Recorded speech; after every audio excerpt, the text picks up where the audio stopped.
Je crois que c'est le 17 mars que tout est arrivé. Nous étions en plein cours présentiel comme d'habitude, les examens se faisaient, les cours se donnaient et le Premier ministre camerounais a fait une intervention à la télévision pour demander aux institutions universitaires de tout arrêter. Et nous avons suspendu les cours parce que, au nom de cet accord de siège, on ne pouvait pas continuer.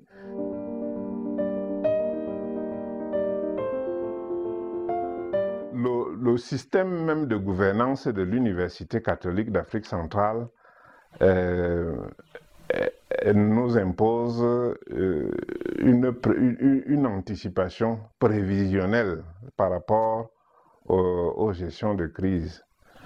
Financièrement, nous avons quelques réserves qui peuvent permettre à l'institution de tenir. Bon, on n'a compressé aucun personnel enseignant parce que encore moins le personnel d'appui et des services, non. Vous savez, l'université catholique, comme le dit le pape, c'est un moyen, n'est-ce pas, d'évangélisation, là où se forme l'élite de demain. Alors, vu cette grave tâche d'éducation que nous avons, nous anticipons toujours et nous sommes capables de gérer n'importe quelle crise, sauf vraiment si c'est une catastrophe irrémédiable. Mais pour ce qui est de la pandémie à coronavirus, nous avons jusqu'à présent tenu le bon bout. Nous avons pris des mesures sanitaires pour le retour des étudiants dans les campus. Nous avons disposé, n'est-ce pas, les lavabos pour le lavage des mains. Nous avons obligé nos étudiants à être en masque de manière très rigide. Nous avons réduit les effectifs au niveau des salles pédagogiques pour respecter les normes de distanciation sociale. Et puis, aujourd'hui, je peux dire avec satisfaction que l'UCAC n'a pas été obligé de déclarer une année 2019-2020 blanche. Les examens se sont déjà déroulés dans la majorité des facultés. Les résultats sont en train d'être publiés. Il reste simplement la faculté de sciences sociales et de gestion qui achève également ses propres examens. Et puis, nous allons boucler l'année en attendant de voir si l'année prochaine, la pandémie sera déjà, n'est-ce pas, maîtrisée.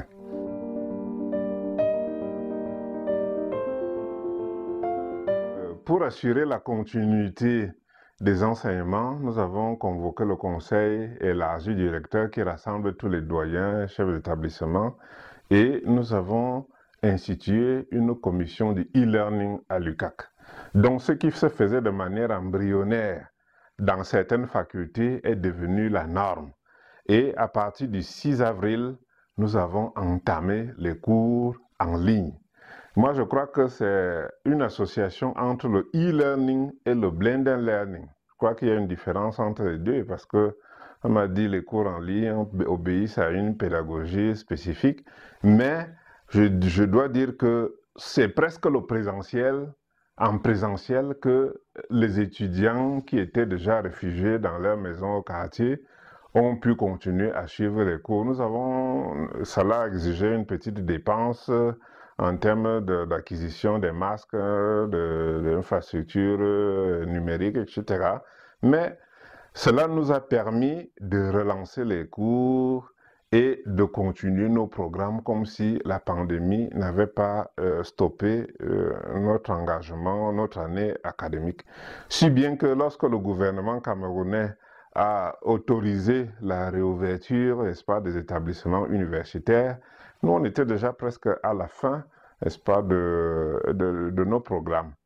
Alors, cette période, c'est une période, et on a eu 2-3 semaines pour que, en présentiel, on puisse dire, c'est les enseignants qui n'ont pas pu achever leur cours en e-learning, qu'ils puissent l'achever et puis attaquer la période des examens.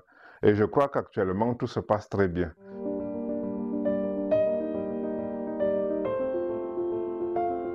nous avons mis notre mandat rectoral sous le signe de l'audace et de l'innovation.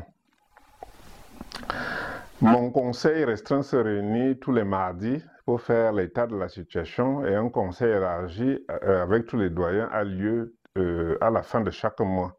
Je crois que c'est ce mode de concertation pour sentir ce qui se passe au niveau des établissements et de prendre les décisions qui nous a permis vraiment d'achever l'année malgré le temps de crise. Le problème que nous avons eu probablement, c'est peut-être dans le recouvrement, n'est-ce pas, des scolarités des étudiants, parce que la pandémie ayant frappé les franges de la société, les entreprises ayant fermé, on est obligé de distribuer des moratoires par compréhension pour les parents qui ne peuvent plus s'acquitter de leur scolarité.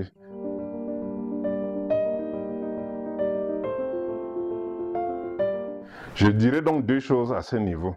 L'enseignement à distance devra désormais être l'une des modalités essentielles de l'enseignement maintenant, parce que nous ne savons pas quand est-ce que la prochaine crise, la prochaine pandémie nous visitera. Donc le mode de gestion de l'académie en présentiel devra être vraiment dépassé progressivement pour que nous appuyons sur l'inventivité, les moyens numériques mis en place par l'intelligence humaine.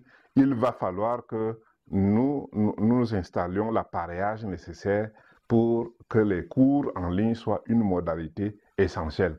Et là, nous sommes en train de mettre en place à Ekounou, dans un nouveau bâtiment pédagogique, toute l'infrastructure nécessaire pour que les étudiants puissent continuer à suivre leurs cours à distance s'ils ne peuvent pas venir en présentiel ici à l'Université catholique d'Afrique centrale. Deuxième chose, nous avons un personnel enseignant et associé, personnel technique, qui aura besoin d'être rémunéré à temps et à contre-temps parce que la vie d'une université ne tient pas à un siècle ou à un... Non, c'est une question de millénaires. La Sorbonne a été fondée il y a plus de 1000 ans. Elle tient toujours debout, mais c'est grâce, je crois, à l'anticipation et à la création des méthodes innovantes de financement, n'est-ce pas, des institutions universitaires. Ce que je crois ressentir maintenant, c'est que, et la décision que nous allons prendre, c'est de développer des moyens alternatifs de financement, n'est-ce pas, de l'activité académique au sein d'une université. En 30 ans d'existence, l'Université catholique d'Afrique centrale a compté uniquement sur les bienfaiteurs et sur les scolarités des étudiants. Qui dit que nous ne pourrions pas, n'est-ce pas, dans la perspective de l'autosuffisance et des moyens prévisionnels, nous déployer dans le logement, dans l'agriculture, dans ce qui peut rapporter, n'est-ce pas, un peu plus à une institution universitaire pour qu'elle puisse tenir bon en temps de crise.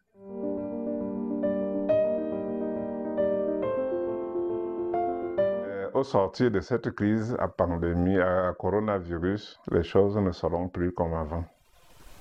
J'en suis certain. Les méthodes d'hygiène devront être plus développées parce qu'il y va de la vie de l'apprenant et de ceux qui les encadrent.